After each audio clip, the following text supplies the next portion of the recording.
അങ്ങാടിപ്പുറ railway സ്റ്റേഷനിൽ വാഹന parking കൊള്ളയെന്ന് വെൽഫെയർ പാർട്ടി. റെയിൽവേയുടെ ടിക്കറ്റ് അടിച്ച് ഈടാക്കുന്ന കരാറുകാരനെതിരെ നിയമ നടപടികൾ സ്വീകരിക്കണമെന്ന് നേതാക്കൾ ആവശ്യപ്പെട്ടു.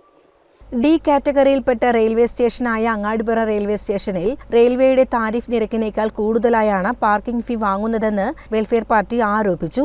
റെയിൽവേയുടെ ടിക്കറ്റ് അടിച്ച് ഈടാക്കുന്ന കരാറുകാരനെതിരെ നിയമ നടപടികൾ സ്വീകരിക്കണമെന്ന് Welfare Party Angadippuram panchayat committee president Saithali Vallampur, secretary Shihab തുടങ്ങിയവർ റെയിൽവേ അധികാരികളോട് ആവശ്യപ്പെട്ടു.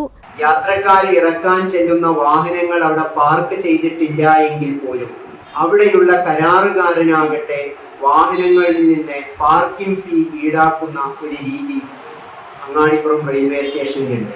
ലഗേജുമായി വരുന്ന യാത്രക്കാര്, അതേപോലെ തന്നെ വൃദ്ധരായ യാത്രക്കാരുമായി കൊണ്ടുവരുന്ന വാഹനങ്ങള് യാത്രക്കാരെ ഇറക്കാൻ ഏകദേശം ഒരു 5 മിനിറ്റ് സമയമൊക്കെയാണ് എടുക്കുന്നത്. അപ്പോഴേക്കും പാർക്കിംഗ് ഫീയുടെ ബില്ലടിച്ചു കൊടുക്കുന്ന ഒരു രീതി, ഒരു കൊള്ള അങ്ങാടിപ്പുറം റെയിൽവേ സ്റ്റേഷനിൽ നടന്നുകൊണ്ടിരിക്കുകയാണ്. CCN പെരിന്തൽമണ്ണ.